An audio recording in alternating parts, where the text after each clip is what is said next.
You're listening to I Have Some Notes, a podcast supported by listeners like you. To contribute, visit patreon.com/I Have Some Notes.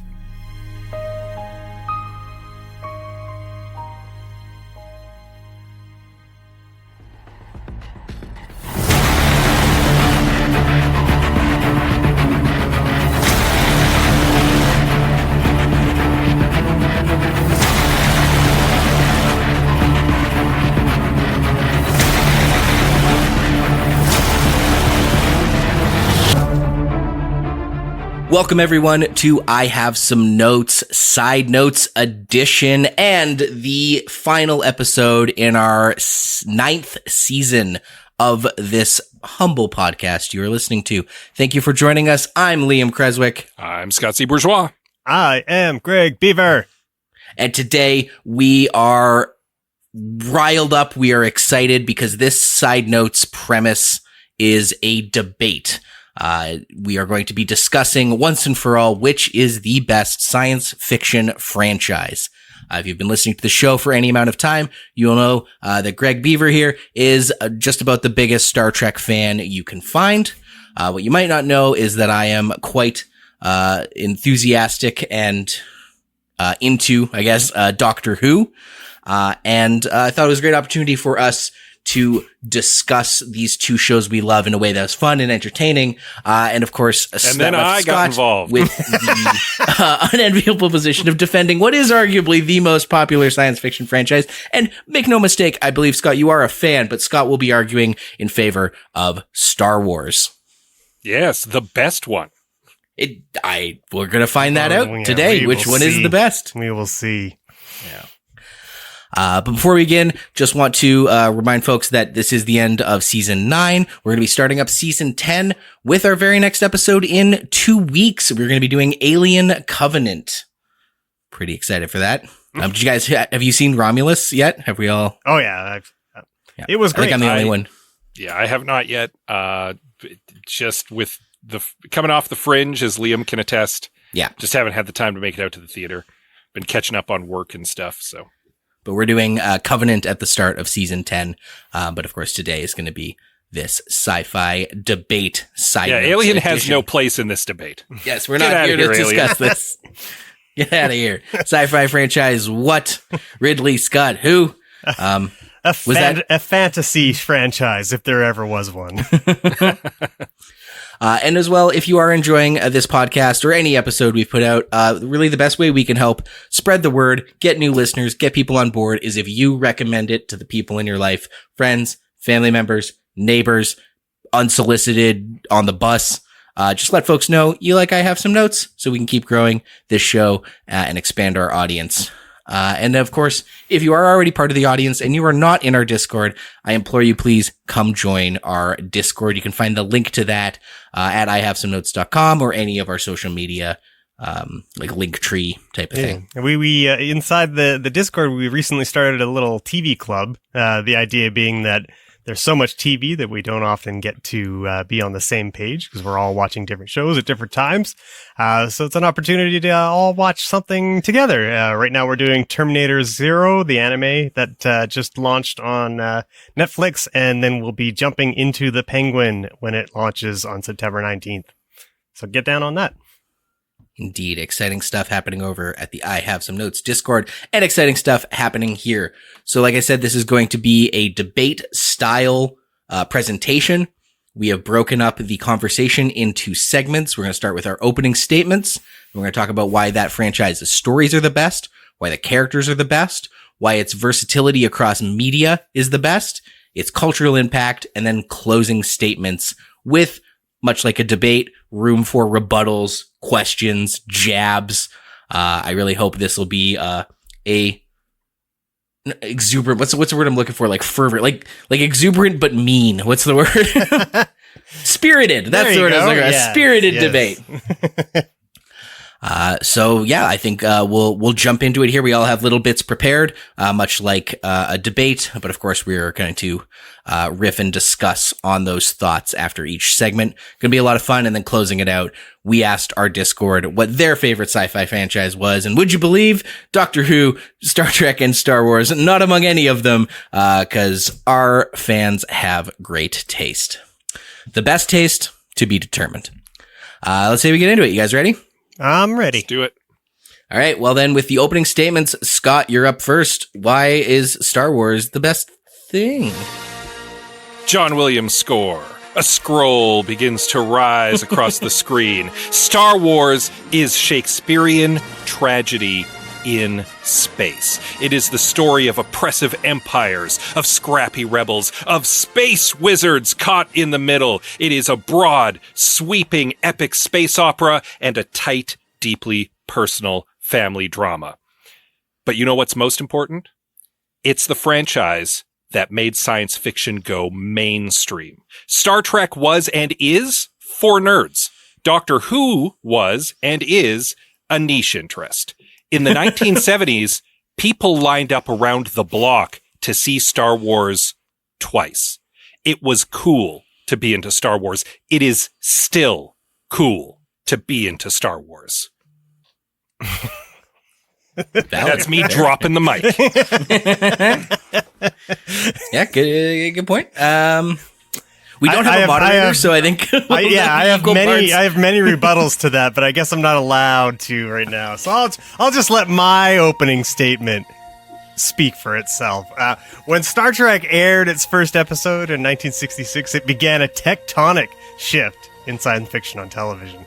Instead of a swashbuckling space adventure with this quirky, often annoying sidekick, the kind that would serve as inspiration for a certain war over stars a decade later, Gene Roddenberry depicted a crew of dedicated explorers whose only superpower was how good they were at their job. He treated the dangers and constraints of space travel with respect and envisioned an intergalactic navy who depended on their professionalism, cooperation, and friendship to survive. But perhaps what made Star Trek the most special was how it tested its characters' sense of ethics and justice and challenged them to solve their problems not with pew-pew lasers or magic screwdrivers, but through diplomacy or a clever feat of scientific engineering. Optimism is Star Trek's North Star, and it's baked into every element of the show, even the science. While you could consider the science the magic of the series, there's reverence for the scientific method that keeps the world of Trek grounded. You aren't going to see members exit the ship in jeans and a t-shirt and scrape Minox off the hull, or jump into a police box that goes and then zips through time. A great deal of thought goes into how the technology works and is often spun off in real scientific theory and research. The advancements of the 24th century include incredibly hopeful technologies like the replicator that transforms energy into matter, leading to a post-scarcity world and the death of capitalism.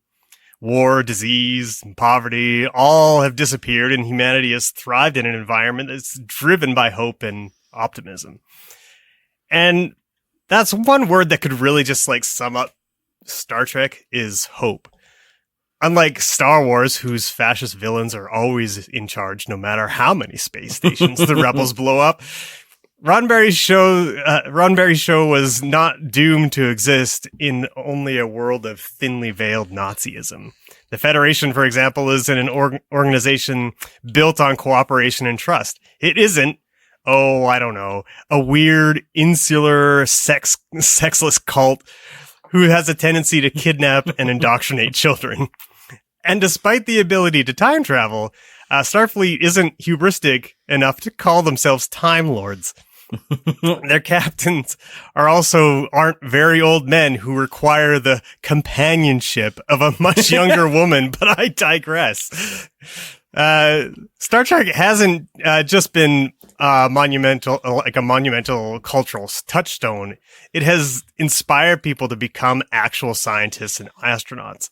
No one got to the moon by swinging a plastic lightsaber. Many concepts for technologies we'll all enjoy today, including the iPad that I wrote this mini essay on, came from nerds who were inspired by a colorful show from the 60s. It has continued to leave an indelible mark on our culture and our vision for the future. And for me personally, Star Trek is part of who I am and how I want to live. Its unwavering moral center is giving me great comfort, especially during some of the most difficult times in my life. Also, Data is way more fuckable than C-3PO or the Cybermen. So your franchises can suck the smoothest of eggs, friendos.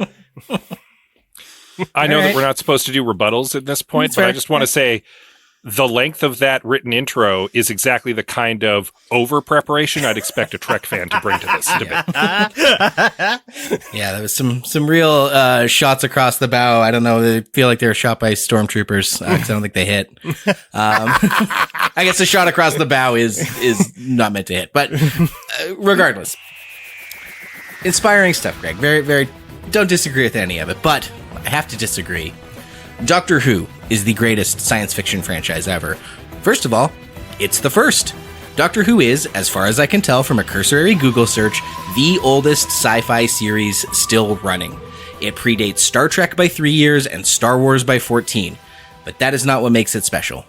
To quote comedian and talk show host Craig Ferguson, it is about the triumph of intellect and romance over brute force and cynicism.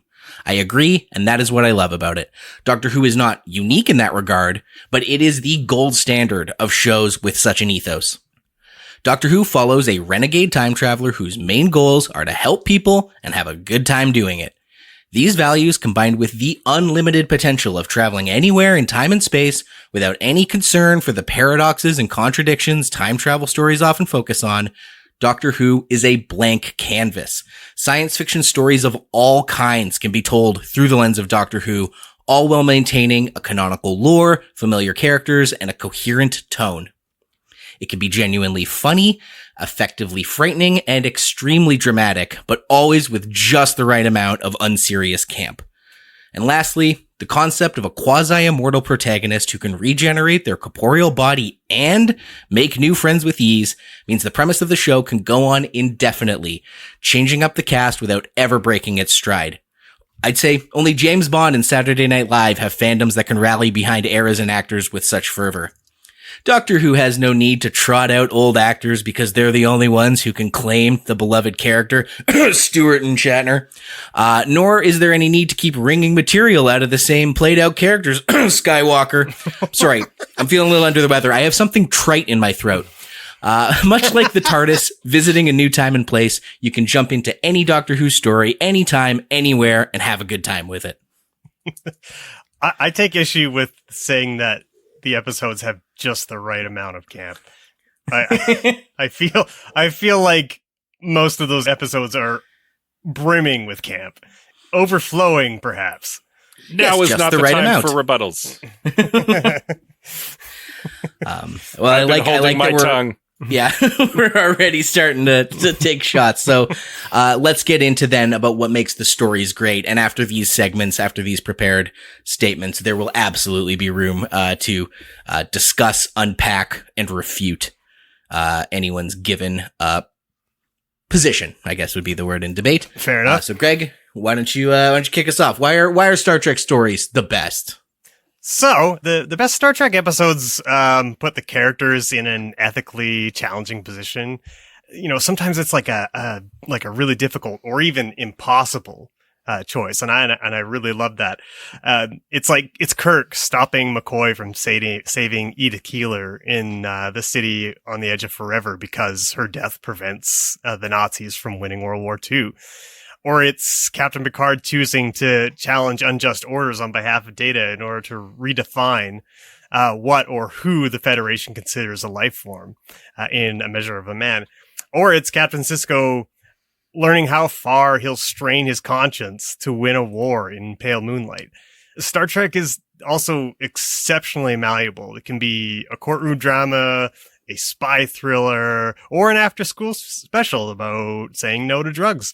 The only thing that it can't be is a romance, because there isn't a single Star Trek writer who understands what women find attractive. They seem to think that is one of two things: cheesy pickup lines dripping in cringe, or verbal abuse. What else could they want? I don't know. Finally, the speeches. My God, the speeches. They're so delicious. I dare you to watch Patrick Stewart deliver the final argument in Measure of the Man and not get massive goosebumps. Some of my... I'm glad you said goosebumps. Some of my favorite moments in Star Trek are when a villain is just defeated by a devastating verbal barrage of philosophy and logic. It's infinitely better than the multitudes of times the Doctor uses the power of love to win. I mean, come on, you aren't Huey Lewis. Okay. Yeah, the power of love. Sure. I guess I don't recall that one, but maybe you've seen some ones that I don't. He generally uses empathy and intelligence. But that's fine. That's fine. I'll take the shot. Cause you know what? I like that you evoke the Doctor, because you mentioned optimism in your opening statements. And I think Star Trek and Doctor Who, share that optimism in its storytelling. But I gotta ask though, Greg, Star Trek still traffics in the language of a military hierarchy in its stories. And considering that armed forces are responsible for some of the most horrific crimes in human history, why does this so-called utopian future of Star Trek still need to be organized like a war machine? I mean, I guess that's a good question. Did Doctor Who not commit genocide against the Daleks?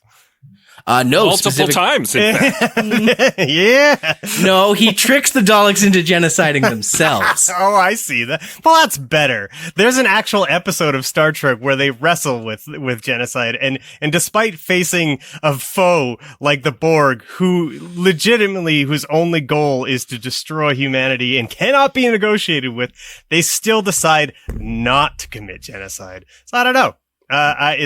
Which one do you think has the better moral core? I don't know, but if you got to be told to do it, if your captain says you have to do it and you do it, is it real? Are you really doing it because you're good, or are you doing it because you're just following orders? Which also, how often in Star Trek do they just not follow orders? I mean, I get. Does that not undermine your point a little bit? Well, then I ask, why bother being structured like military hierarchy if you're going to slough off orders at every turn? I don't know that this line of attack is necessarily winning for you, Liam. I feel like you've sort of like twisted yourself in circles a little bit. I don't know, like if you're just following orders but you're doing the moral thing, it feels like a distinction without a difference. What if those orders are immoral? Let's talk about how often the captains have to break the Prime Directive in order to do the right thing. Mm-hmm. Starfleet General Order Number 1 is, I'd rather let those people die than lift one of my utopian fingers to help them, because it would sully their culture. How moral and ethical of you, Starfleet. You're a humanitarian organization? Yeah, in that you look after humans first and everyone else second and lower. I mean... Defend your utopia, Greg. I will. Thank you very much.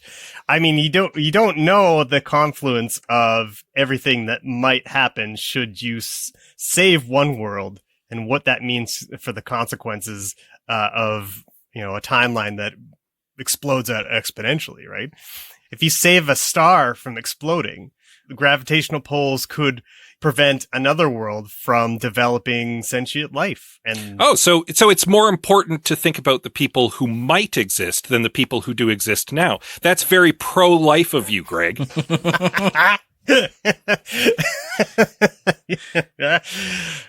You motherfucker. Yeah, the trolley, a science fiction series that uses the trolley problem. Yeah. How original. Good job, Greg.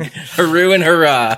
I mean, I think you're sort of landing on what it is that makes the Prime Directive great and why it's such a really interesting device for the show, right?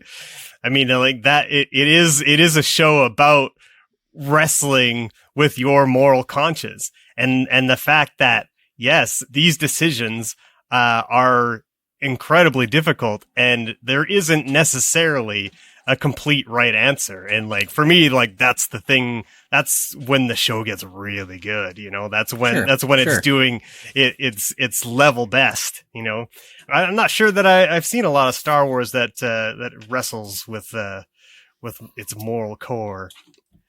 No, it's just the best one. That's Scott, do you have any more follow-ups for Gregg? I mean, not really. That's right. Okay. Well, then we can't belabor Star Trek stories this entire podcast. Yeah. We need to move on. So, well, then let's talk about Doctor Who stories. As I said at the beginning, any sci-fi story imaginable. It's a blank canvas. It's almost an anthology, if you think about it. But any sci-fi story imaginable, that is the promise of Doctor Who. Well, at least almost anything. Whatever kind of story an episode may be about, Doctor Who must always leave you feeling hopeful, inspired, and most importantly, empathetic. And I think that's where it differs from Star Trek. In these troubled times, I think that is a beautiful line to have to color within the boundaries of. Otherwise, anything, or better yet, everything goes. You want crazy pew-pew space action of Star Wars? The 2-part episode Army of Ghosts and Doomsday has you covered. You want those moral quandaries with clever solutions that Star Trek offers? The Magician's Apprentice and The Waters of Mars are favorites of mine. You want that Star Trek good you're talking about, Gregg? Watch The Magician's Apprentice. It's incredible. You want stories about shapeshifters, dinosaurs, murder mysteries, Satan, Vincent van Gogh, star whales, espionage, clockwork assassins, Rosa Parks, nightmares, a human who is only skin, Nikola Tesla, and the concept of DVD special features. There's a Doctor Who episode about it. Also Christmas. So much Christmas. Arguably too much Christmas. Doctor Who really does have it all. I mean, literally, TARDIS stands for time and relative dimensions in space. If it could, has, or will happen in the universe, there is probably a Who about it. You know, there is something to be said about having a series that can just do anything that it wants. And then there's also something to be said about, okay, so what's it about? It's about nothing if it's about everything, Liam. But it's not about nothing, it's about everything. So everything. So it has no theme. It has no connective tissue. As you said, it's just a bunch of anthologies that has a dude in it. Yeah. And the dude doesn't even walk around with the same people. The connective tissue is the thematic of virtues of empathy, intelligence, and creativity. That is the through line, and that of helping people. So that's what keeps it all strung together. Yeah. I mean, it is very versatile in theory. I think the trouble that Doctor Who runs into is that how inconsistent the quality of those episodes are becomes a bit problematic, and I feel like there's a reason for that, and I think it has to do with the fact that like there's very few reoccurring characters from episode to episode, because you're generally dealing with Doctor Who plus companion, and then every episode requires introducing a new set of characters that in this time and space that they've traveled to, and you sort of rolling the dice again about like whether you've written good characters or shitty characters, and having to do that over and over and over again, I think proves to be a huge challenge to the writers, who, to my mind, end up having about, 2-3 good episodes a season in around there. It is not just a wholly, and I know I said it was an anthology, but there are season-long arcs that tie it all together in a satisfying way, recurring ideas that pop up. They really do like to break it down by season, so whether it's the, like, crack in the wall with Amy Pond, or the thing he's guarding in season 10, there's recurring characters and through lines. Also, it's so exciting when people come back. It's like, oh my God, Captain Harkness is here. Oh my God. The most recent, the 50th anniversary special, when Wilf shows up. Oh, tears. You get to see Wilf again. So no, there are recurring characters. There are just also always new characters. Best of both worlds, everything, not nothing. Scott? For a series that you were just touting about its versatility, its blank slate canvas, its ability to tell new stories all the time, it goes back to the well a lot, especially for stories that maybe should have been one-offs. How many times have those angels shown back up? They were good once. They were good no other times. How many times is it the Cybermen again, Yawn, or the Daleks? I thought they were dead again. It's you can't say that it always has something new to say when it's always saying the same stuff over and over. So, it might be a time travel show, but it seems to me like it's stuck in a loop. You are correct. I can't deny that. Also, you forgot shapeshifters. Literally every episode is about shapeshifters. But I will say the Daleks. Okay, and also going back to earlier, he didn't genocide the Daleks. The Daleks are a constant. They are just always fighting and trying to exterminate. They exist outside of time, like the Time Lords. They are just in a constant state of hostility. So no, the Daleks are always an exciting new physical challenge for the Doctor. You mean an exciting old physical challenge? Oh, okay. Well, fair, sure. Now, Liam, just to go back a step, when you said that many of the seasons have long-running arcs that end in a satisfying way, I don't want to correct your grammar, but I did notice that you didn't put "satisfying" in quotes. Well, it's a podcast; they can't see the video. All right. Well, Scott, tell us about your stories, dumb franchise. your precious, Oh, and actually, sorry, before you go, can you just have like a giant block of exposition crawl in front of the podcast to catch everyone up on what they're doing? Greg, since you're more John Williams. Star Wars is grand, sweeping space epic. It is not ambiguous because it doesn't have to be. It is good versus evil. It's the underdog standing up to an oppressive regime. It is anti-fascist to its core. And that is one of the reasons why it stands the test of time. It is iconic. Everyone knows the story of Star Wars. Everybody wants to be in the story of Star Wars. You want great storytelling. You just have to look at some of these films. And I will freely admit, it's hard to do as good as it has done at its best, so much so that even Star Wars can't live up to that most of the time. But at its best, it is unimpeachably excellent. And it even adds in some of the stuff you talk about. Moral ambiguity? Take a look at Andor. You want versatility, the ability to tell tons of stories in a place? Take a look at Star Wars Clone Wars. You've got great stories across the board, across multiple mediums. And that's not even dipping into the comic books, into the novels, into all of the expanded universe, something Star Wars did first and has done best. And we'll get back to that later. Now, when you say you have to experience, that time-tested battle of good and evil, and you only have to look at some of the movies, the word "some" is doing a lot of heavy lifting, because boy howdy, are there a lot of not so good versions. How many good seasons of Star Trek are there, Greg? You be quiet. How many great seasons of Doctor Who are there? Well, and to go back to Greg's point about the series, the oscillating quality is part of the charm. Not every series is gonna hit it out of the park every time, but when Star Wars hits it out of the park, it is gone. It is over the parking lot. It is downtown. I want to go back to this talking about the lows. Bad Doctor Who and bad Star Trek are still kind of fun in like a cringy, silly way. But bad Star Wars is just disappointing. There's, other than maybe the Christmas special, there's no bad Star Wars that's like, it was bad, but I still had fun with it. It's always a letdown. You know why bad Star Wars is such a letdown? Because it has high expectations, which Trek and Who do not have. They haven't hit that high, so there's no disappointment when they go low.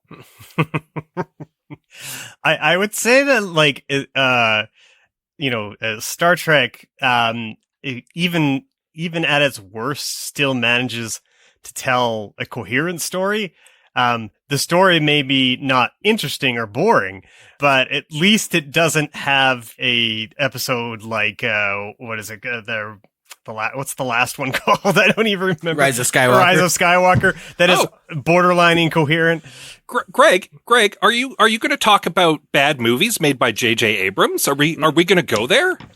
I would argue, are we really going to tiptoe into that? Good. Because J.J. Abrams also made some bad Star Trek movies, and Star Trek since then has been chasing those movies stylistically and writing-wise. So if we're going to dump on Star Wars for letting J.J. Abrams ruin it, then we can dump on Star Trek for letting J.J. Abrams ruin it. And Liam had just better hope J.J. Abrams never catches wind that Doctor Who is popular, because he's just going to ruin that too. Stephen Moffat already tried. J.J. Abrams will come and drive a stake through that heart. There's nothing J.J. Abrams can do to Doctor Who that his own internal showrunners hasn't already. Look, a bad director and bad writers can ruin even solid gold material. And that is the case here in Star Wars as much as it is anywhere else. You can't dump on me for having a bad run under a terrible director if you're going to not acknowledge that you did the same. All right, fine. I'll give you Into Darkness, but the other two movies were coherent, at least. And speaking of darkness, I have a question for you, Scott. You talk about everyone wanting to be in a Star Wars story because it is anti-fascist. It is hope versus darkness, or hope and light against hatred and darkness. The rebels versus the Empire. But considering the sheer volume of Star Wars stories that revolve around that conflict, doesn't that just reinforce the idea that no matter how many times good triumphs over evil, there is always more darkness around the corner? So when taken as a whole, how is it not just an argument that light versus dark conflict is ultimately futile and nihilistic? Doctor Who travels to the end of time and finds war, Liam. War happens. War will always happen. Being good requires constant work. You can't just let it sit idle, or evil will come back up. Take a look at Gregg's Utopia. It's rotten to the core thanks to stuff like Section 31. It's evil is always there no matter how good you want to be, and you have to act at being good. And Star Wars gives people the fantasy of being able to stand up to that evil, of being able to embody that good, of having the power and the moral certitude and the ability to be that scrappy underdog and strike a telling blow. But you're thinking in a binary. And yes, Doctor Who finds war at the end of time and the beginning of time, but you know what makes him the renegade Time Lord? He is the one who nopes out of a never-ending war. There is the Time Lords and the Daleks are always fighting forever and always, and his thing is he's like, you know what? I don't want to exist in this binary, and he nopes out. That's right. That's pure goodness. He decides to not fight the bad guys, which is exactly what heroes should do. You're absolutely right. Liam. He is above such petty binaries. He's better than being good. Oh, my mistake. I'm sorry. That's on me. Yeah, you guys are like shitting on the Prime Directive, but that's almost the same thing where he's like just making the decision to just like not be a part of it, and then, you know, just letting whatever the Daleks are going to do happen. Look, if you want to say that a story of people rightfully standing up in the face of oppression, in the face of bald-faced evil, and saying, no, we take a stand, and say that's not good enough, I'm sorry, I don't know what to tell you. That is a story as old as time, and there's a reason why it's an iconic tale. An eye for an eye leaves the whole world blind. Yeah, but it blows up Death Stars. Fair. And in fairness, there's also a story of redemption and love in Star Wars too. I'm focusing on the grand space opera, but let's not forget there is a deeply personal family story in the original trilogy. Really, the whole movie saga is about, for good or ill, about the Skywalker clan. And it is a story of someone's rise and fall, but I'm getting ahead of myself because we're getting into characters now. Sure. Yeah, the incestuous characters. But yes, let's get into characters then, Scott. I think it's my turn to start this one off. Doctor Who has the best characters, starting with the titular character themselves. What makes the Doctor a great character, and go with me on this, is exactly what is missing from Superman as a character. And I know we are not here to discuss the merits of superhero fiction, but I think this comparison makes a compelling case for why the Doctor is the best TM. So the Doctor and Superman can, for all intents and purposes, do anything they want. They are both all-powerful, godlike beings who, thankfully, are also purely benevolent. However, the difference is the Doctor has one limitation that Superman does not: violence. When the chips are down, Superman can always start throwing hands and heat vision, and I think that last resort option is why truly great Superman stories are few and far between, whereas great Doctor stories are plentiful. Any problem faced by the Doctor must be solved with empathy, intelligence, cleverness, and creativity, and not violence. His commitment to nonviolence is a core conceit of the show, as important or more than the ability to travel through time and space. Characters in fiction that do not resort to violence, especially male-coded ones, are a rare breed, so seeing the Doctor save the day without causing harm is not only memorable and exciting, but downright transgressive. I recommend a video about the film Fantastic Beasts and Where to Find Them from the YouTuber Pop Culture Detective. If you want more on what it means to have violence-free, empathy-based heroes. I'll share a link in the I have some notes Discord if anyone wants. But that's the main reason the Doctor is great. Also, he's just like charming as hell. He's happy. He's quippy in like the most endearing way. So that's why the Doctor's great. Then, of course, there is the companions, which were mentioned earlier. They are the human characters who join the Doctor on his adventures. They're not all hot young women. Sometimes dudes come along, but generally they are hot young women. The companions are great characters for two reasons. First, their utilitarian function as audience POV. Since every story is set in a new where and when, it's crucial to have that character that can ask the what, the why, and the who. No pun intended. But within that role... Intend your pun, coward. What's that? Yeah, that's fair. Within that role, each companion has their own personality and humanity to filter these new experiences through. So like Rose Tyler and Martha Jones reacted to the universe with wide-eyed romantic wonder. Clara Oswald showed us humanity's capacity for critical thinking, clever problem solving, and determination. Bill Potts is pure curiosity and is a personal favorite of mine. Donna Noble embodied love, enthusiasm, and compassion. And through the romantic relationship of Rory and Amy as they travel with the Doctor, we saw the joy and growth that comes from experiencing new things with your partner. The real adventure was the relationship we fostered along the way. Hell, even the trio of characters that followed the 12th Doctor, the Jodie Whittaker Doctor, around worked well in showing the breadth of humanity's reaction to the new and bizarre simply by their sheer numbers. They truly contained multitudes because there were 3 of them. But lastly, I'll keep this brief. Doctor Who's rogues gallery of recurring aliens rules. The hatred and malevolence of the Daleks make them scarier than the Sith, while also being more absurdly sinister than any Empire goon and thus more entertaining. The Borg are just Cybermen with extra steps, but also there is no way you're going to catch one of them joining Team TARDIS just because they look hot in a burgundy leotard like 7 of 9.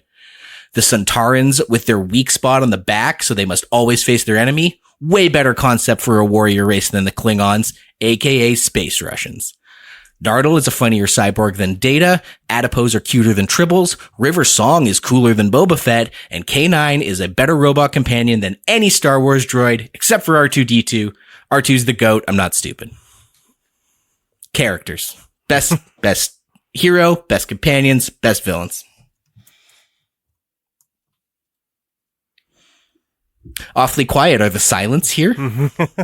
I'm waiting for Scott to start. You know, you talk about the Doctor like he's one character, but what regeneration is he on right now?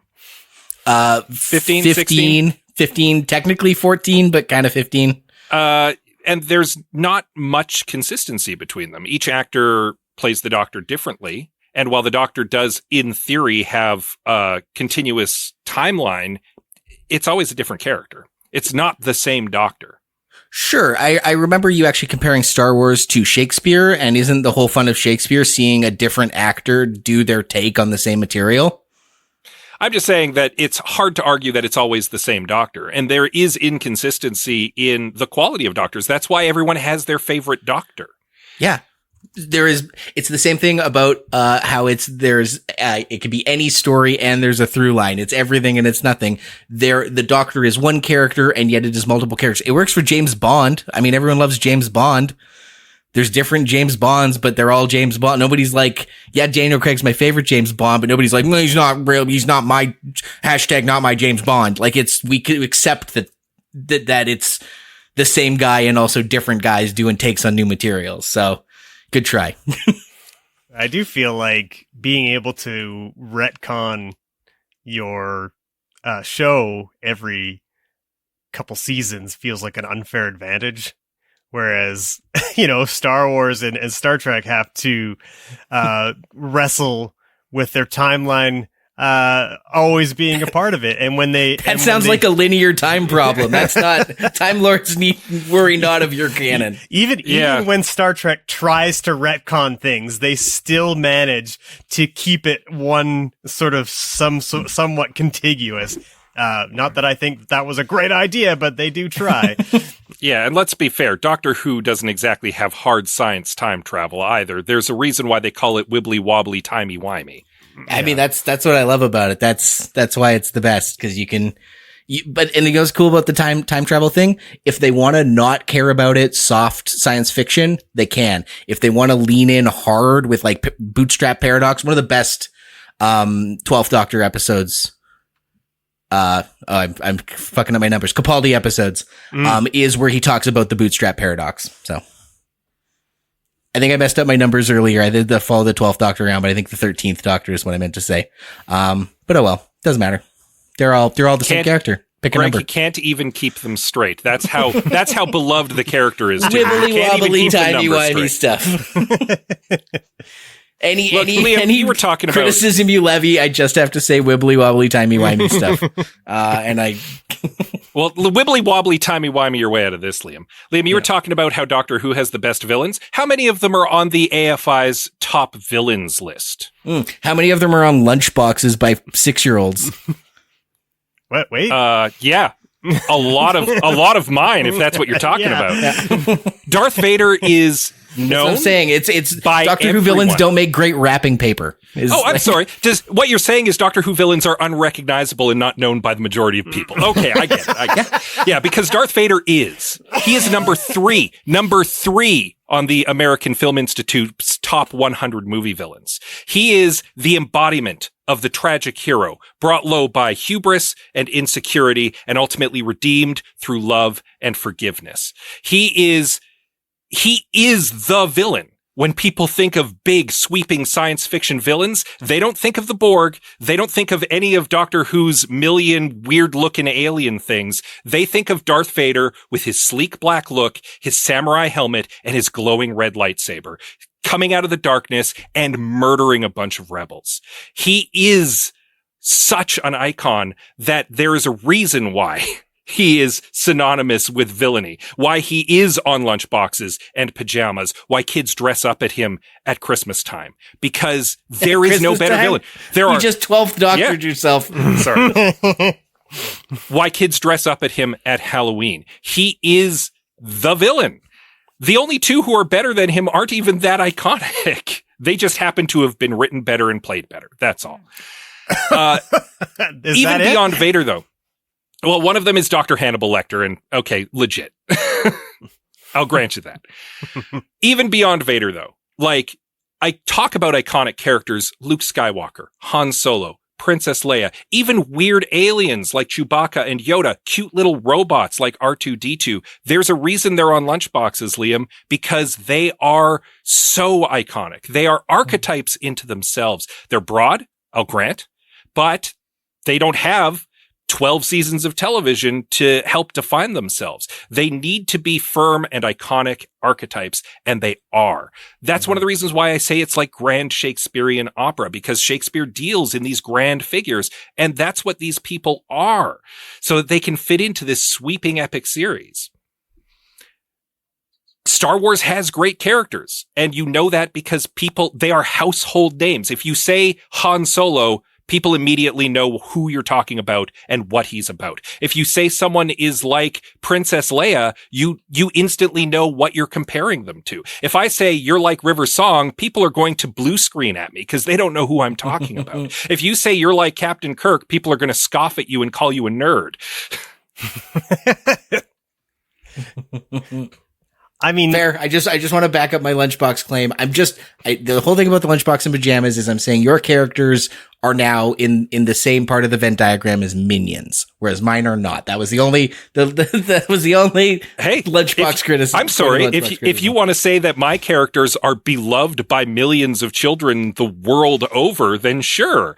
My characters aren't. Baby Yoda is in a bunch of cringy boomer memes. My characters aren't niche characters nobody has heard of, Liam. At least people know who Spock is. I'll say that. I mean, I won't argue that Star Wars doesn't have the most iconic characters. I mean, that would be silly. It very clearly does. I would say that it's one thing to have iconic characters. It's quite another to have characters with depth and pathos. And I don't think that I can think of very many Star Wars characters that have that. They certainly have a great gallery of archetypes that are really fun to watch interact with one another. But when it comes to emotional weight and depth, it's pretty skin deep for the most part, and it gets the job done. I'm so sorry. I'm so sorry you haven't watched the Clone Wars animated series. You want some depth and you want some depth and pathos? You just need to watch some other stuff and not be only watching Star Trek stuff. I'm sorry. Well, I just don't because know. You've missed out on the best stuff that Star Wars has put out doesn't mean that I have to suffer for it. Yeah, I'd say the same thing about Andor. There's a lot of depth and character building in Andor. Scott, what's your favorite Andor episode? The first one. Well, all right, full disclosure, I have yet to see Andor, but I know what it's about, and I know that it's very good.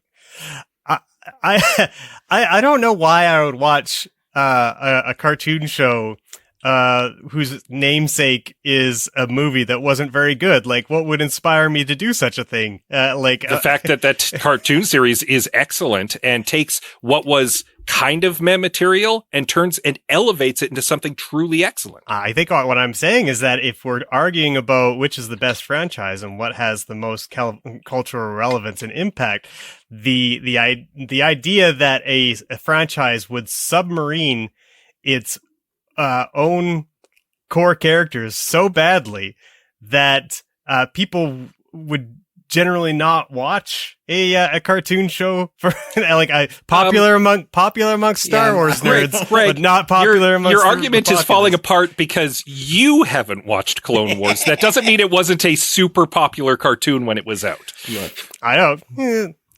Look, none of us have watched Star Wars. It's clear. I mean, I haven't watched Doctor Who since it stopped being good, so... Ew. And actually, same with Star Trek, so... That's true of me with Doctor Who too. And once it got to Capaldi, I kind of tapped out a little bit. Oh, Capaldi's my favorite. It's so good. Greg hit us with your characters. Sorry. Yes. Star Trek time. Well, why are Star Trek characters the best? Well, they aren't whiny. That's number one. They don't complain about I'm being sorry, able they to never go... complained when they were kids. I didn't know that. I guess they're just so perfect in their lofty ivory towers that as little kids, they never complained about being a slave on a desert planet. My bad. Captain Picard didn't complain about that. Sorry, carry on. Well, I mean, he's whining about not being able to go to the Tossie station, and it sounds like my 5-year-old when she doesn't want to go to bed. He's also so your 5-year-old's not a good character. Okay, good to know. I hope she doesn't listen to my podcast years and years later. No you reason can cut to. that part out. Yeah. That was unnecessary. I just jumped in on it. It was there. The other thing with Star Trek characters is they aren't revered like gods amongst their other characters and followed around like dogs desperate for walkies. You know what I mean? Like, I'm glad one of us mentioned that. that is for my money one of the toughest things to stomach about Doctor Who is just how much reverence there is for the Doctor.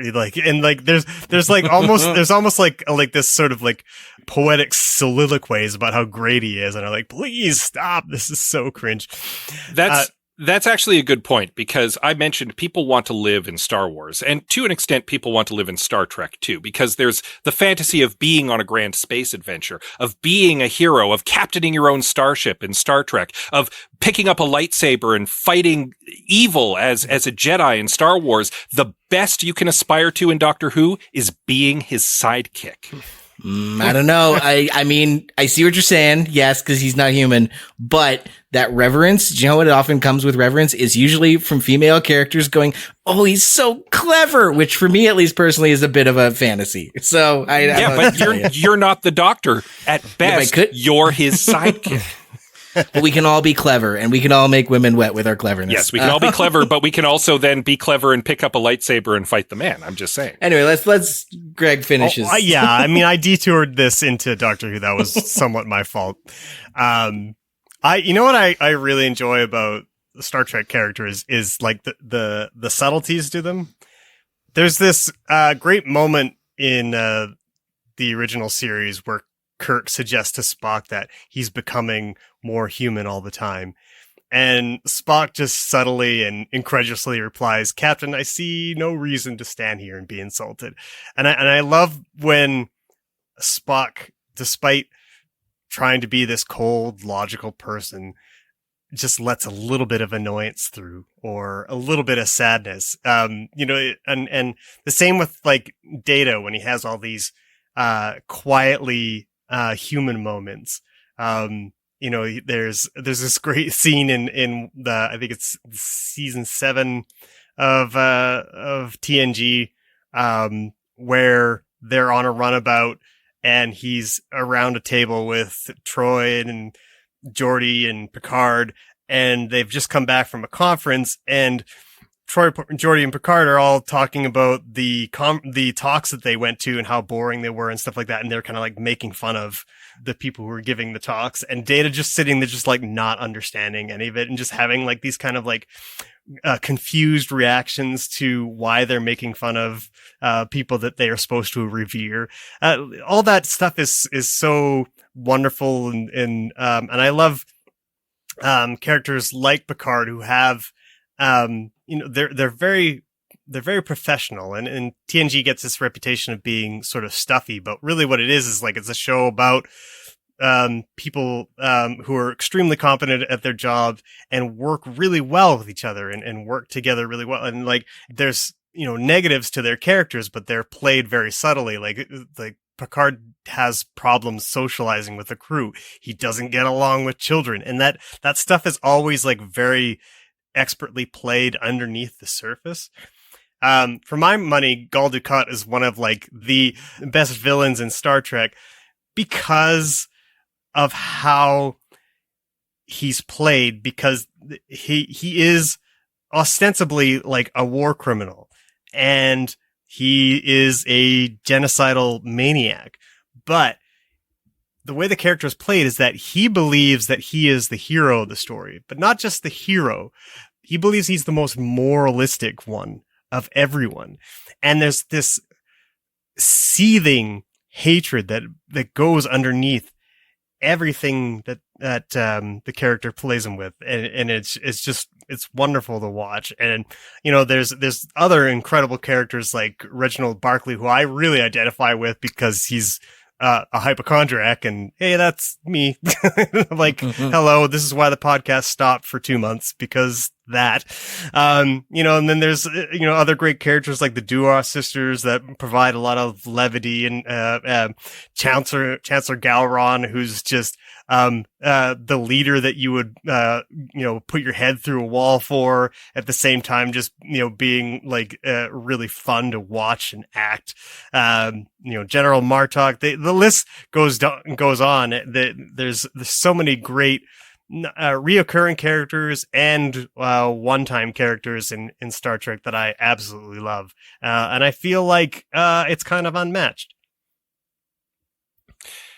I like that you pointed out that, and you said this off the top too, but I saved this for now. The characters in Star Trek, their superpower is being good at their job. You know what's a better superpower than being good at work? Space magic. Yeah, time travel. I'll give you that, Scott. Yeah, any kind of space magic. You said they're stuffy and boring because they are. Most of the time they sit around a table and talk about their problems. And I mean, I do that at work. I don't need my escapist fantasy to be what I do in my real life. I would rather watch space wizards fighting Nazis. Well, I said they have a reputation for being stuffy. I didn't say that was actually the truth.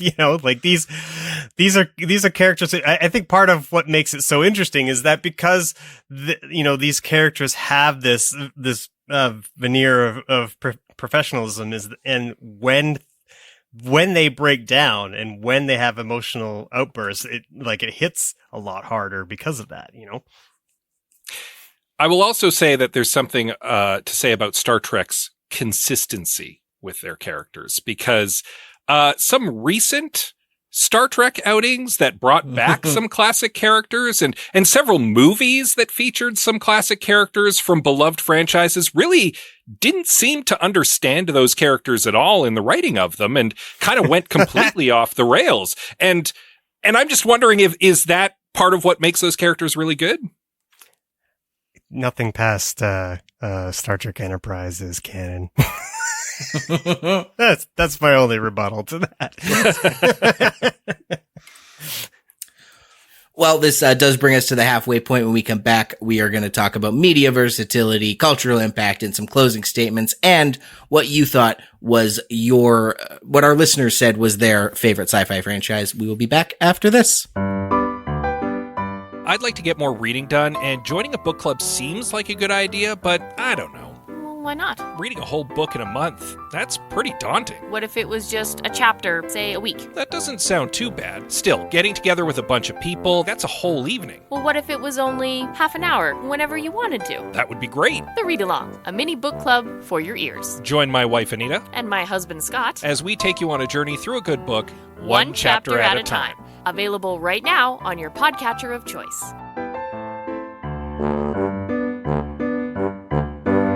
Welcome back to I Have Some Notes. We are debating what is the best sci-fi franchise going: Star Wars, Star Trek, or Doctor Who. We've talked about stories, we've talked about characters, but let's get a little meta with it. Scott, why don't you start us off and tell us why Star Wars is great at media beyond the medium it's known for, film in your case? Sure. I'd like to start that by asking you both a question. When are you guys going to Star Trek and Doctor Who land? Oh, I'm sorry. Right. Because those don't exist. Yeah. When I said people want to live in Star Wars, they built Star Wars so people could go live in it. That's how big that was. I mean, there is Vulcan, Alberta. That was a coincidence that they leaned into. That wasn't built to be Star Trek. Look, Star Wars invented modern pop culture merchandising. It is as versatile as it gets to media versatility. Every kid in the 70s wanted Star Wars toys, Star Wars pajamas, Star Wars bedsheets, and yes, Liam, Star Wars lunchboxes. They all wanted those. They still want those to this day. Nobody's done it better. Star Trek hasn't done it better. Doctor Who definitely hasn't done it better. It's just a fact. When it comes to merchandising, it's Star Wars. Spaceballs made fun of it, for Christ's sake. That's how good they were at it. And it also, as I mentioned before, was the big original expanded universe. It had the slew of popular novels, popular comics, popular cartoons, not just Clone Wars. Don't forget the Ewoks cartoon and the Droids cartoon back in the 80s too.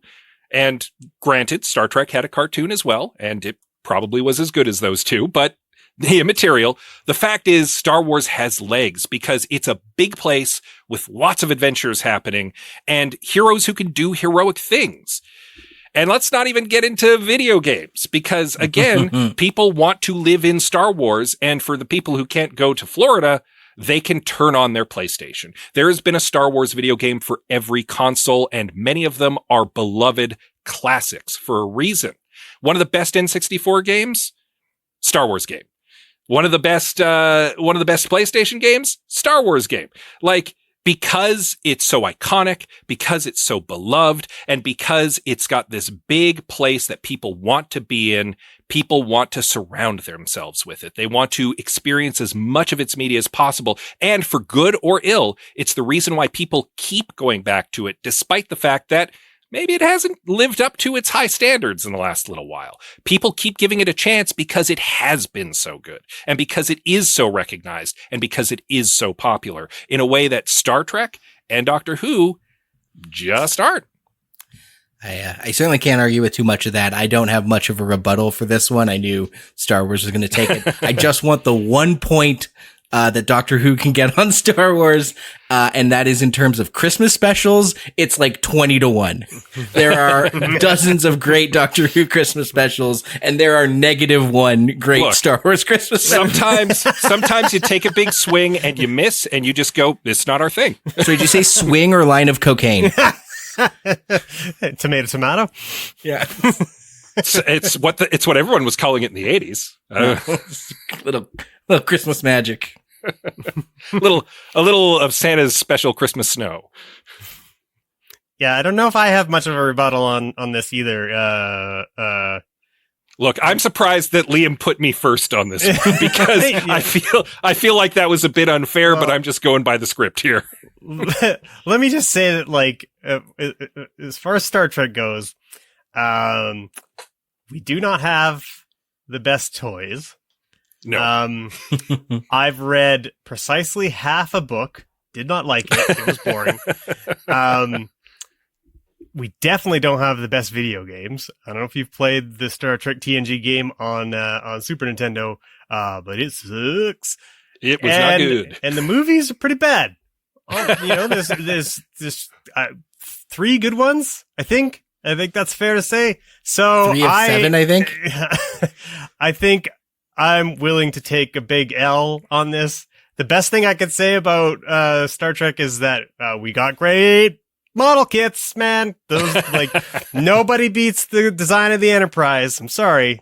Get out of the way, Millennium Falcon. Who cares about the big ball in space? The TARDIS is a phone booth, for fuck's sakes. Like, we have the best models, the best ships. That's fair.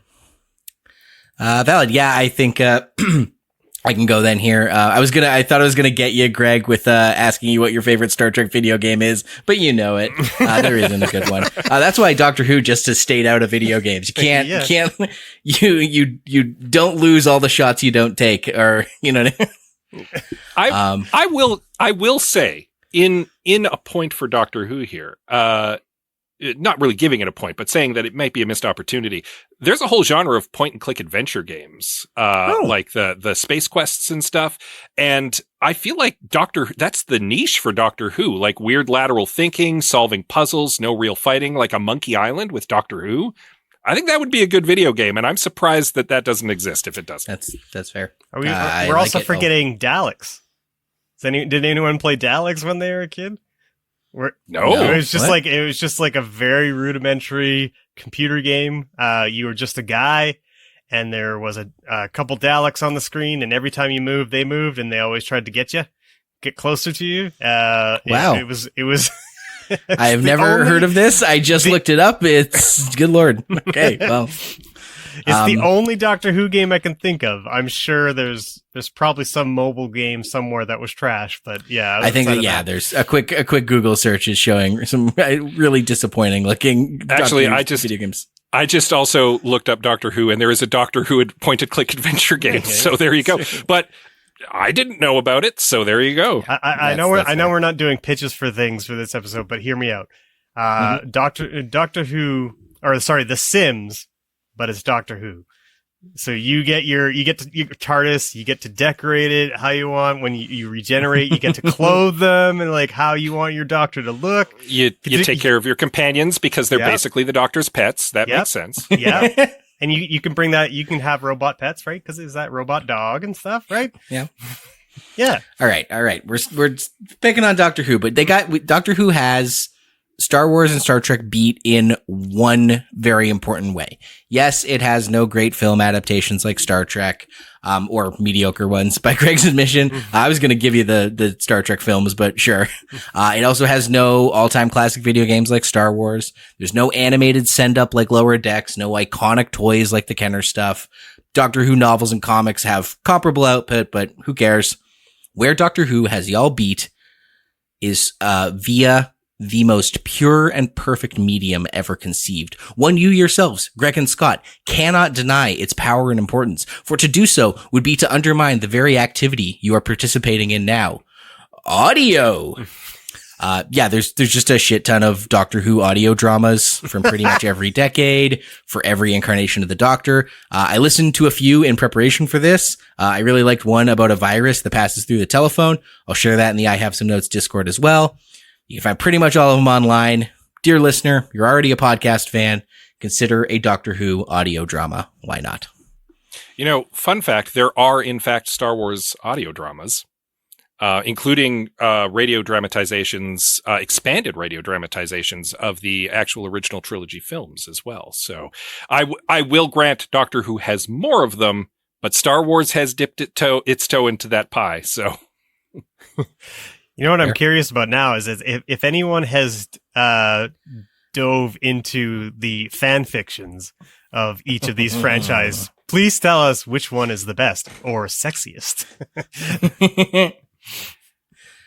Yeah, I will grant Star Trek has famously been a fan fiction mainstay for a very long time, but I've got, the way fan fiction is nowadays, you've got to believe that there's tons of Star Wars and tons of Doctor Who fan fiction out there too. Yeah, actually, as we go into cultural impact, that's going to be a bit of one of my legs to stand on. I will say the term Mary Sue comes from Star Trek fan fiction. Oh, really? Yeah. Really? Go say more.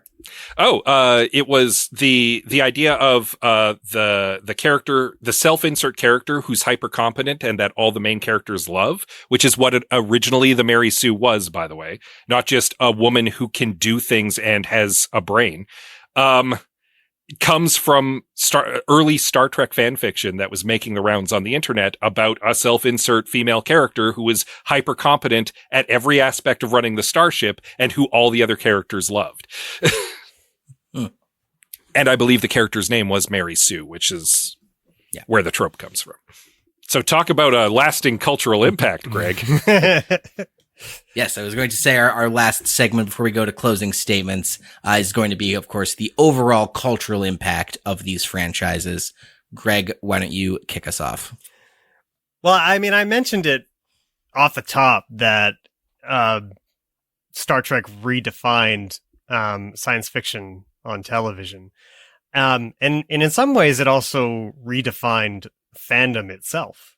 The letter writing campaigns were among the first when Star Trek was in trouble and of being canceled, and those campaigns persisted for years and years after it was taken off the air, and eventually led to a proposed Star Trek 2 that never got off the ground, that eventually turned into the motion picture, and we got our series of Star Trek movies. But beyond that, beyond the litany of iconic characters that it produced, that anyone can recognize immediately, Star Trek also managed to change the face of television again in the 80s when the Best of the Both Worlds cliffhanger dropped. And at the time, Patrick Stewart didn't know if he was going to continue with the show. And it really left the fans in this sort of weird limbo. You know, the season 3 of Star Trek Next Generation had just started to get good. People were starting to enjoy it, but not a lot of people knew about it. And when this cliffhanger hit, that could have changed the face of the show completely, it created such a fervor that that's when Star Trek Next Generation really took off, right? And became the popular, iconic show that it is. And that, in turn, taught studio executives that, like, hey, cliffhangers, those are pretty fun.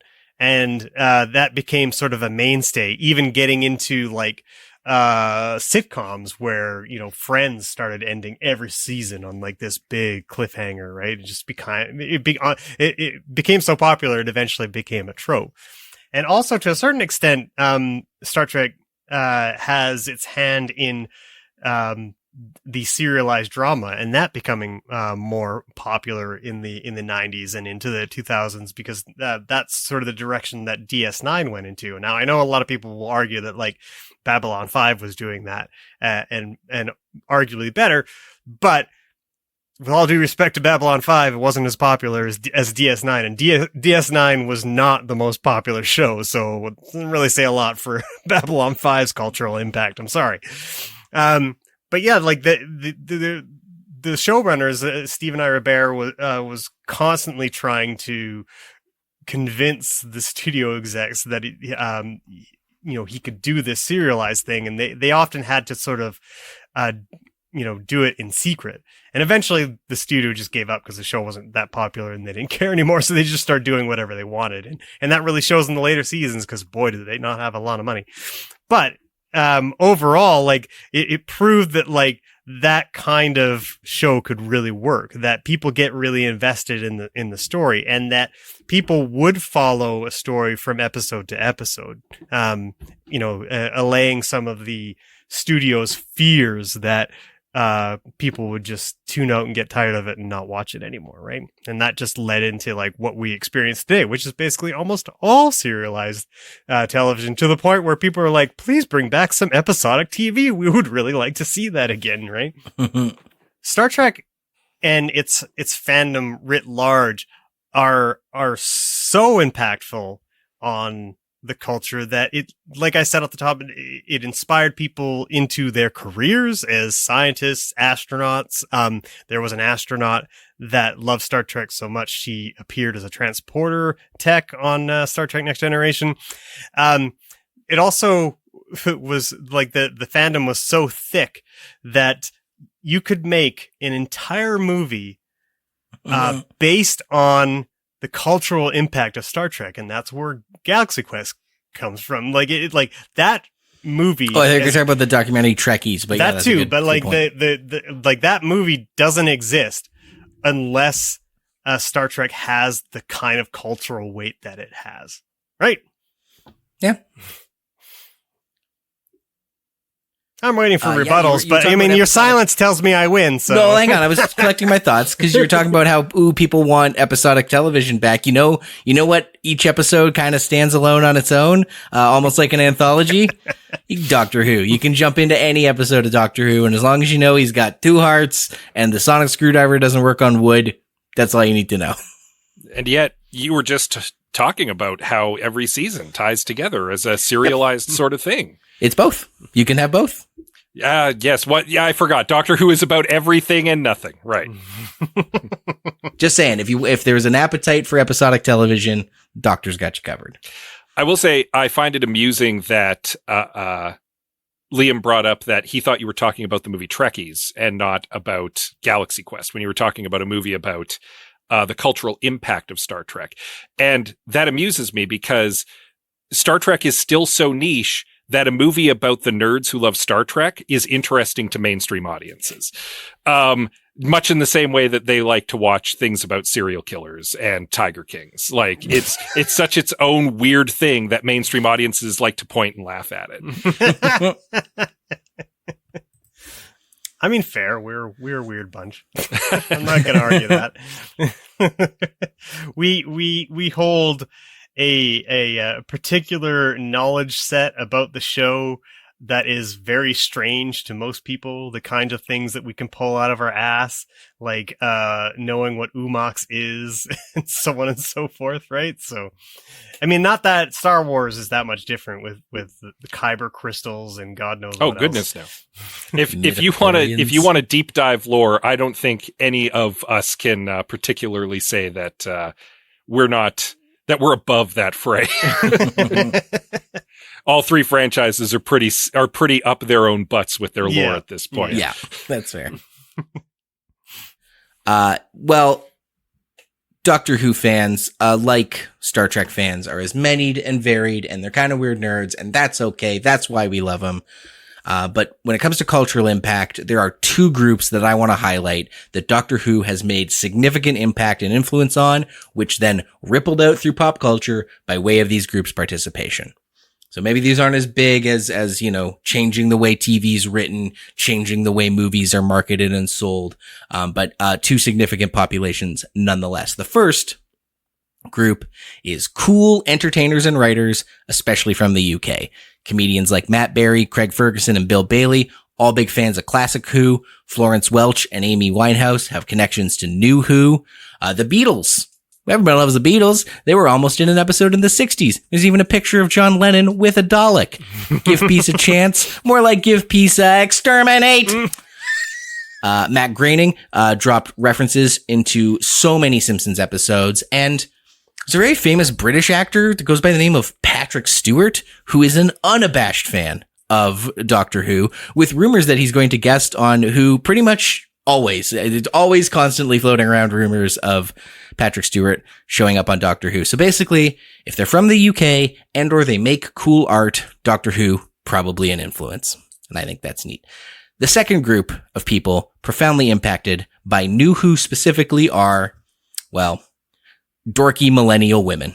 Thanks to David Tennant and Matt Smith being charming, affable, and fuckable as hell, the 2005 reboot rocketed in popularity and cultural reference on the power of horny Tumblr users.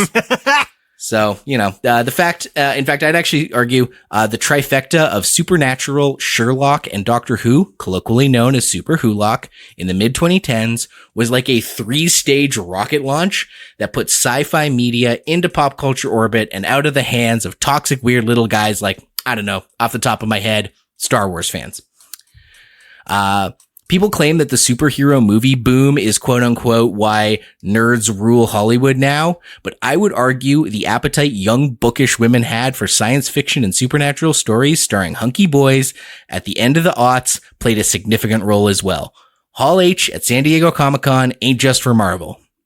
And as a dorky millennial man, Doctor Who was something I was able to connect with women about when I was dating, and that makes it important to me and therefore everyone else.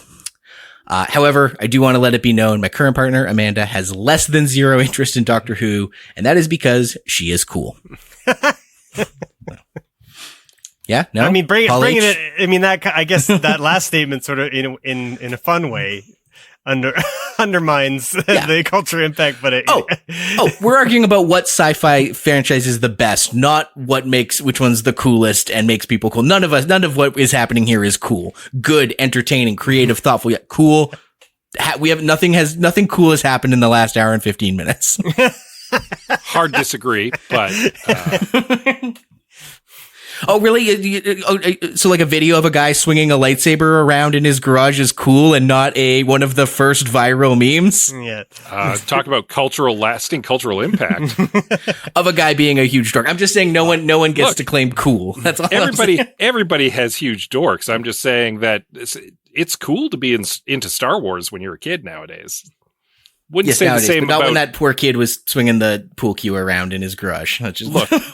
Everybody can be embarrassed about which corners of their franchises, okay? Yeah, I find it interesting that you're leaning heavy on the people are horny about Doctor Who for its lasting cultural impact. Yeah. It's part of what got it to its popularity was, and so when we're talking about like fan fiction, I'm like, oh boy, Tumblr in the mid 2010s was full of horny Doctor Who fan fiction, and we're all better for it. And I'll definitely chalk one up to Who over Star Trek here, because Star Trek has desperately been trying to chase the sexy for years, and as Greg pointed out off the top of this podcast, just consistently trips over itself every single time. Yeah, when it does sexy, it does tend to do sexy gross. So, yeah, I would prefer that it not. Yeah, I hate to almost tiptoe into this, but that's because there's been some gross showrunners involved in Star Trek. But the reason I'm tiptoeing into that is because that's not necessarily untrue of the other two franchises.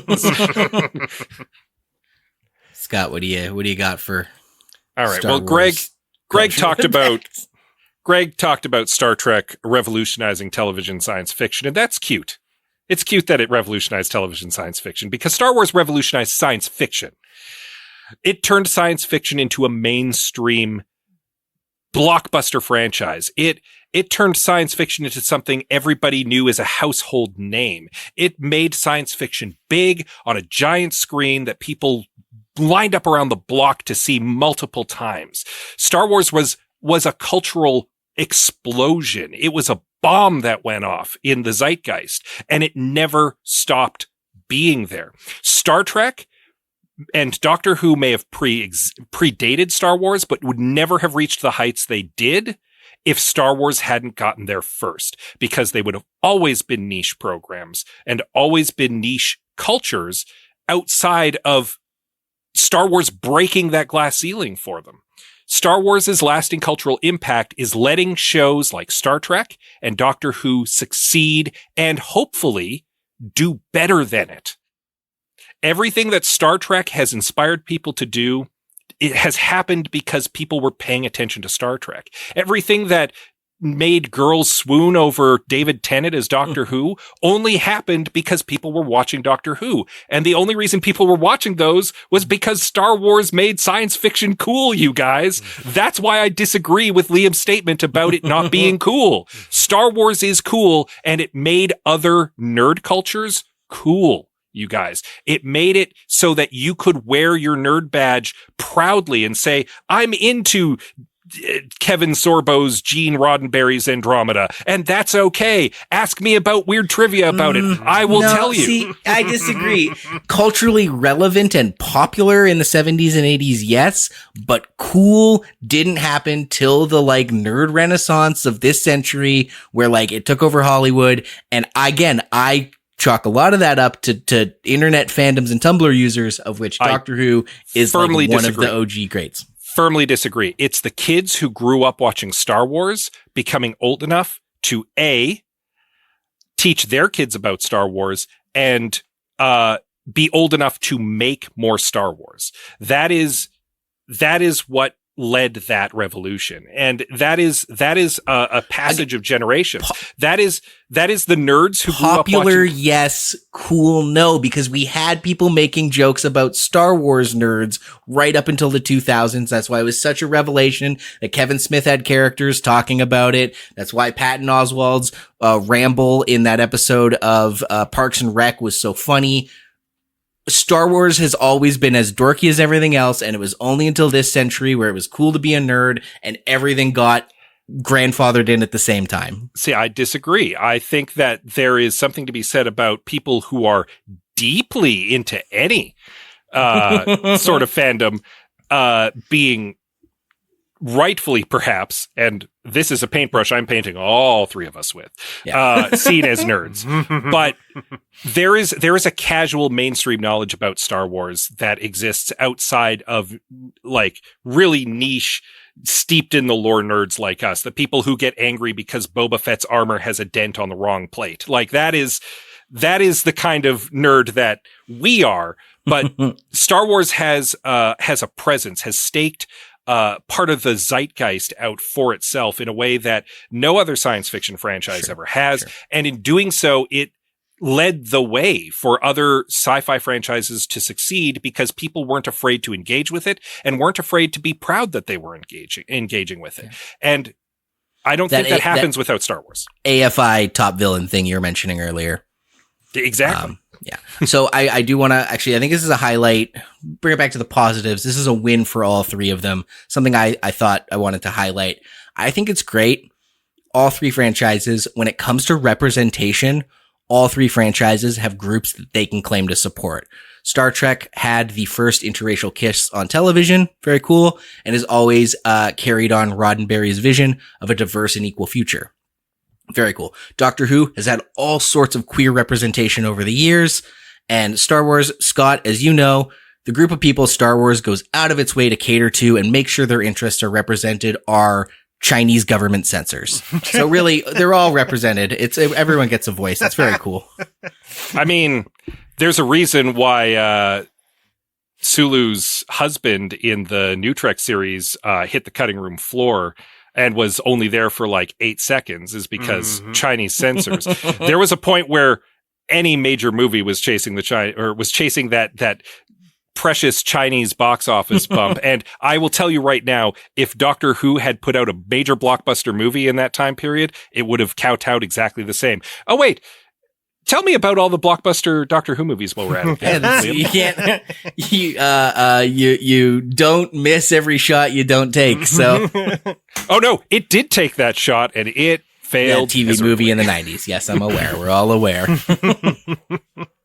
Well, with that then, I think it's time for our closing statements. Obviously, if you have some thoughts, you want to get one last dig in, go for it. But I think here is where we can make our case. And if you are on the I Have Some Notes Discord or you're following us on any of our social media, you listen to this episode, tell us who you think won this debate, who makes the strongest case. It's unofficial. We don't have a moderator. It's all in good fun, but your feedback would be grateful. So, closing statements. To conclude my thoughts on why Doctor Who is the best sci-fi franchise ever, I want to take it back to the beginning. Specifically, the beginning of the episode, Doctor Who episode, the Doctor Who theme song.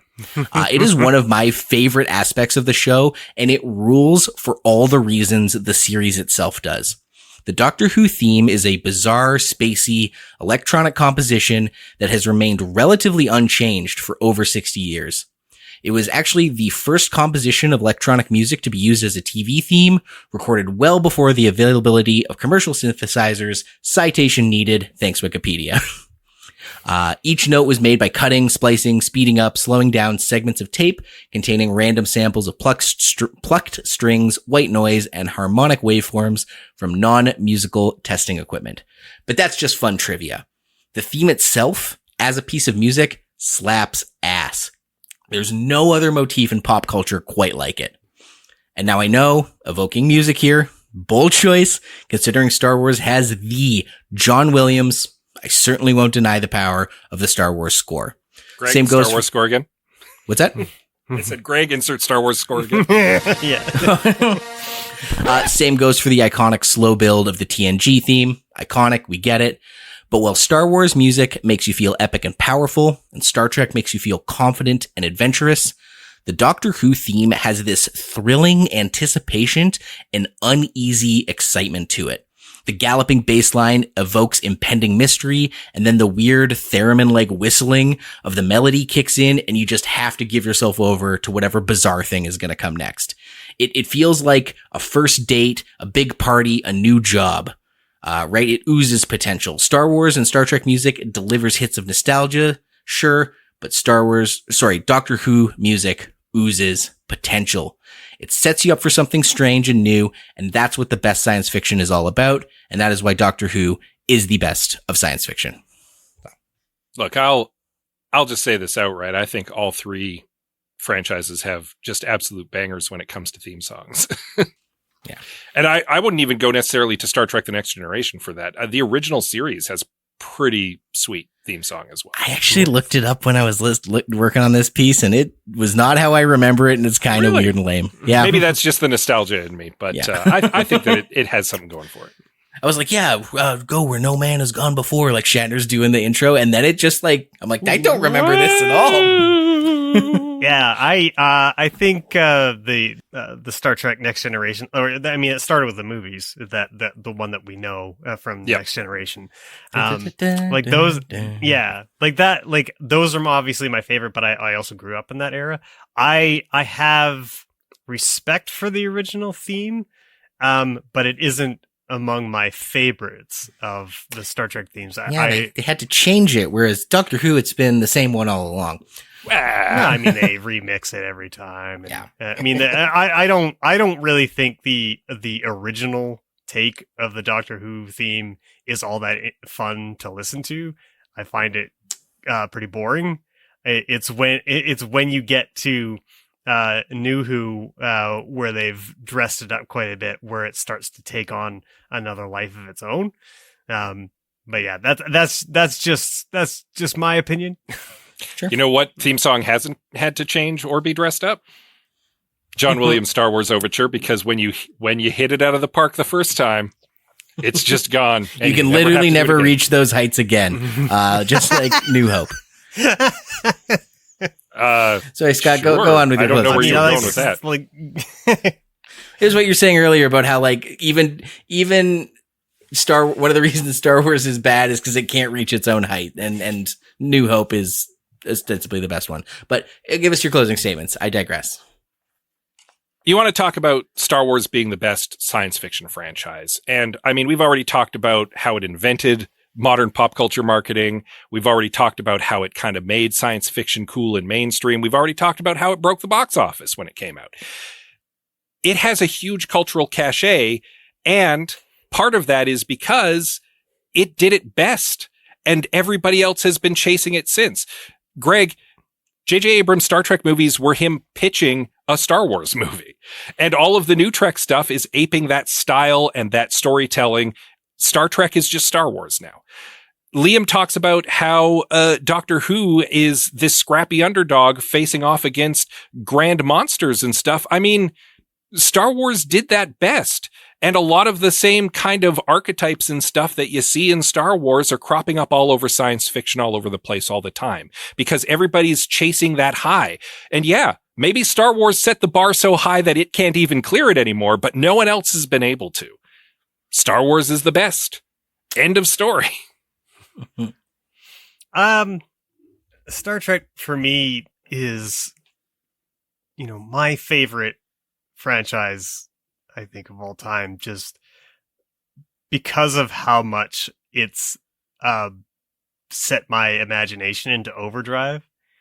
There's so much about there's so many angles that Star Trek attacks different stories at. It piques my political interest. It piques my scientific interest. It piques my interest in ethics and philosophy. It's all these things wrapped into one. And I find it's so impressive that, in an era of episodic television where writers were charged with trying to put out 24 good episodes of science fiction in a single year, that the writers of Star Trek managed to produce so many quality episodes, but not just quality episodes, but like things that made me think, things that have had a lasting impact about how I view the world. I talked earlier about, A Measure of the Man, which is my favorite TNG episode. And, like just the way that episode itself, wraps everything up in this courtroom drama, but also, teaches you something about racism and slavery and all these other kinds of things. These are all topics that it wrestles with. And there's not another franchise that I can think of that gets my brain firing in so many different ways from episode to episode. And like that to me, like the cultural relevance of Star Trek is sort of irrelevant to me, for the most part. Like it just is the best franchise because it means so much to me. And that's, I know I'm dropping the kayfabe a little bit here, but that's just where I'm at with it. A heartfelt plea for the closing argument. And I mean, hard to rebut, because at the end of the day, everybody's tastes are subjective, and different science fiction series and different franchises are going to speak to you differently depending on when you consume them in your life. The different kinds of stories and how you're able to relate to them, the different characters and how you're able to see yourself in them or see the person you want to be in them. And that's true with Star Trek, that's true with Doctor Who, and that's true with Star Wars. And that always will be. And I think that that's beautiful. And I think that that ties things up nicely when I say one of the best genres is science fiction. Yeah. Because of the stories that it can tell, and because of how it can set people's imaginations on fire, how it can tell hopeful stories for the future, how it can shine a light on the ills of the present in a way that no other genre, I think, can. And there's the thesis for the episode, you guys. Yeah. Like, there it is. Yeah, I was thinking everything you said, Scott, is just, spot on. The way that science fiction can attack a modern day ethical problem and come at it sideways in a way that can not only speak to and reach people who might not ordinarily think about that kind of thing, but also sort of like get around any sort of like cultural censorship of those ideas. You know what I mean? Like there are episodes of Star Trek, just as an example, that talk guys about, have one half of their face white and one black. There's that. That's not subtle. I'm thinking more of like there's an episode of TNG that comes at it. It's all about gender, and it is. It's to my mind, it's more of like a gay allegory than it is a trans one. But like those are the types of things they were able to do and come at it at a different angle.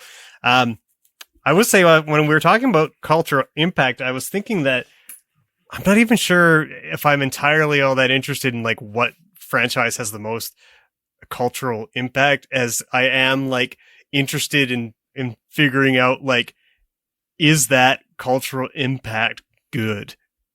Do you know what I mean? Like, is it good for us that these shows have this kind of cultural impact? Is the cultural impact good for the show itself? Because I think an argument can be made that, when it comes to Star Wars and Star Trek in particular, like how big and enormous these things have gotten has actually done the franchise not a lot of good. Like, modern Star Trek is not very good, and modern Star Wars is hit it miss best and very terrible at worst, right? So and unfortunately the most recent season of Doctor Who is fine, but it's only fine because Disney got its hands on it, like Star Wars. The truth of the matter is with that, like, no one franchise is free of toxicity. In today's climate, and that is as true for Trek and for Wars and for Who as it is for anything else that has a big audience to it. Game of Thrones, Marvel, whatever. Yeah, exactly. And I mean, some of us have a franchise, or are currently defending a franchise that maybe has more famously toxic fans than others, but that toxic element exists in fandom, period, now. And it's something that I think pop culture needs to maybe wrestle with a little bit. Each of these franchises and most franchises in the pop culture have taken a stand against that toxicity and said, no, we're here for everybody. We're here for a broad audience. And that includes making sure that other people get a chance to see themselves reflected in like the cast, with diversity and inclusivity across the board. And that is good. That is the right stance to take. And I think some of that toxicity too comes it's not necessarily pop culture's problem to wrestle with. I think it's a problem with the internet and commenters in general. And with that, we go to our listener comments for the episode. Yes. The most toxic of all. No, we have wonderful commenters, and we are glad you shared. Scott, you want to bounce, just so it's not a lot of me reading, do you want to bounce back and forth? Start with this one. I'll do the next one. Then you do the one after that. And we'll just frog off. It seems fitting that I start with this one, actually. Yeah. From good friend of the show, Lori. Babylon 5 is his favorite sci-fi franchise. He says, huge innovation in modern TV, the first to use full-time computer graphics, no models entirely, and it did it cheaper than Star Trek TNG per episode. One of the first proper serialized shows, the first for science fiction, a proper 5-year plot. It fell off the rails a bit for reasons after the 4th season, but it still put out a pretty interesting season 5 altogether. It still suffered from Monster of the Week filler, especially season 1, but the writing still holds up today as meaningful and insightful overall. No wonder DS9 ripped them off literally, he says. One of the few shows for its time where the ensemble cast really was its strength, with great actors such as Andreas Katsoulis playing Jakar, Peter Jurassic as Londo, as 2 characters and story arcs who rival anything before or since. Plot points were solved by people. No Star Trek reversed the polarity of the Flibberthip Spiggle Nugget, and thankfully rarely were plot points. You could have just talked about this like adults type comedic setups, 1 or 2, mostly B plots, a few in season 5. Not flawless, but given its history in sci-fi TV, both in production and writing, it is, according to Laurie, a masterpiece. In his opinion, it wasn't until The Expanse did anyone do a proper sci-fi comparatively to Babylon 5 overall. Others had good points, they were enjoyable, they were interesting, but Babylon 5, according to Laurie Plant, was the whole package. I wonder if it's available to stream anywhere, because I couldn't tell you a thing about Babylon 5. I don't know that it currently is. You might have to look into that. It is definitely available on Blu-ray, but I don't know if it's currently streaming anywhere. I think Warner, you know what? Because Warner Brothers owns it.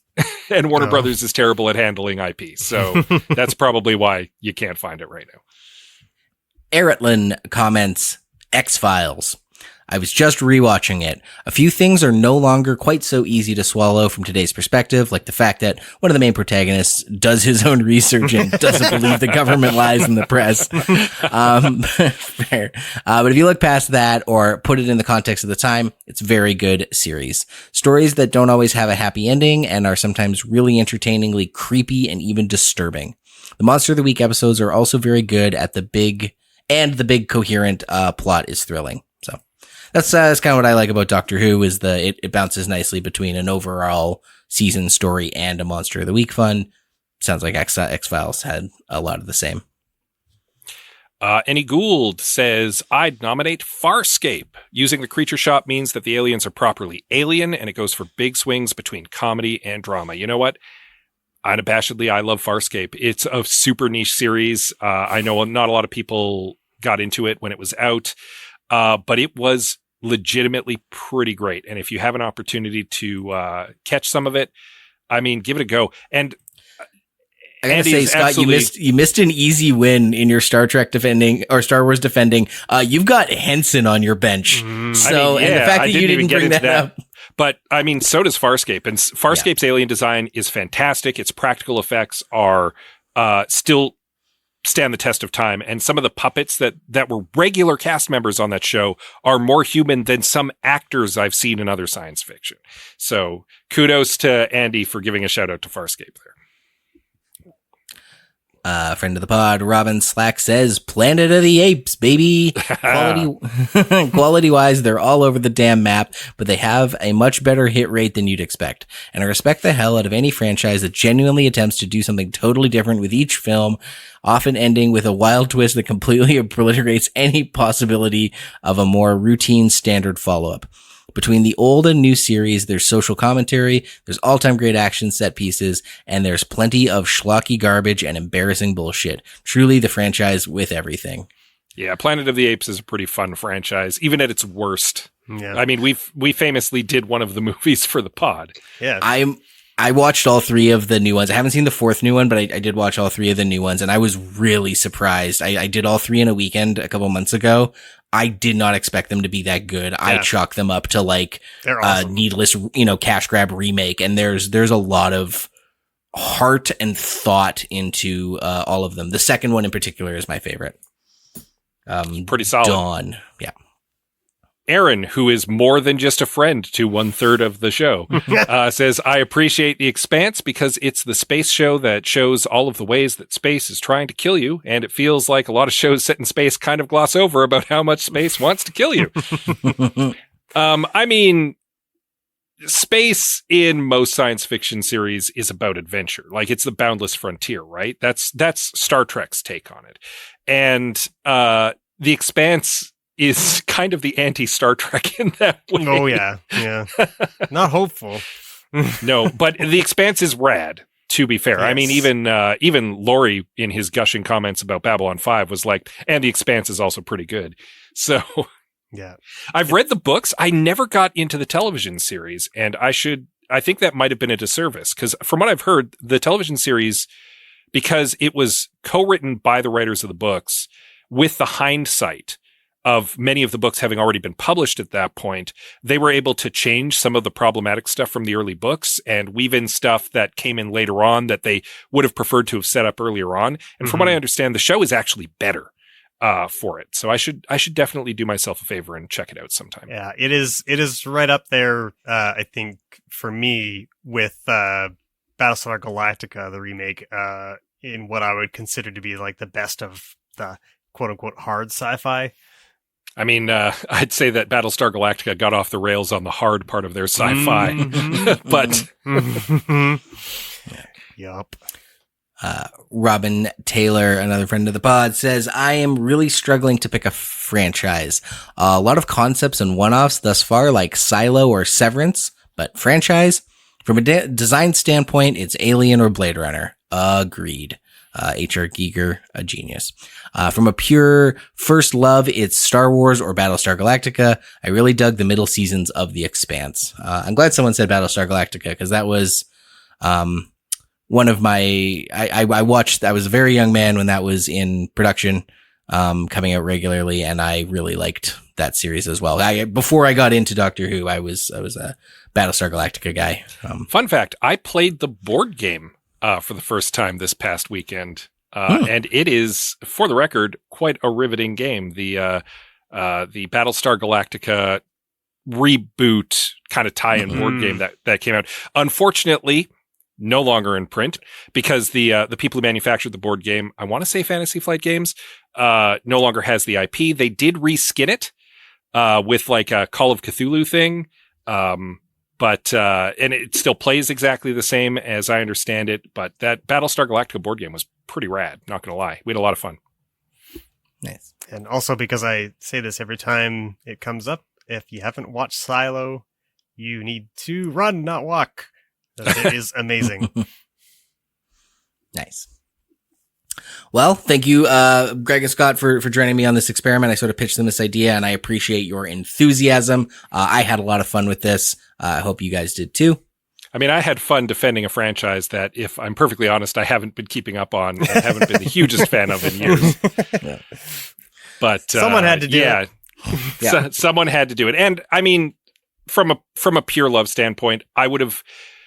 If you had asked me 10 years ago, am I a bigger fan of Star Trek or Star Wars? I'd have said Star Wars, hands down. I've been into Star Wars since I was a kid, obviously. It was one of the first role-playing games that I was playing regularly, was the old West End Games D6 Star Wars role-playing game, because, again, people want to live in Star Wars. I'm no different.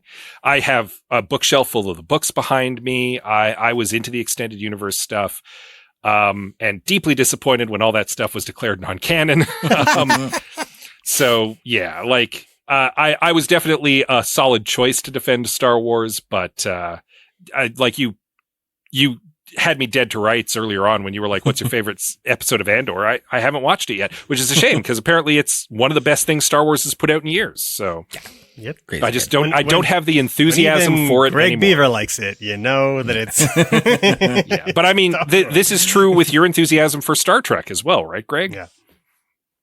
Like, you've also waned in recent years, because it's hard to stay passionate about a franchise that has not necessarily hit its nadir, but like just is kind of coasting along as like a zombie now, and it's I think in my case it's just going in a direction that I'm not interested in following.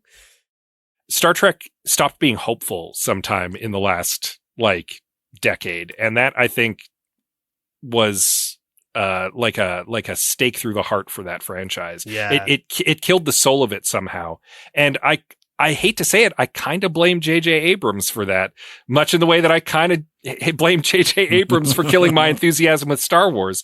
So, franchise owners out there, stop giving J.J. Abrams your franchises. Yeah.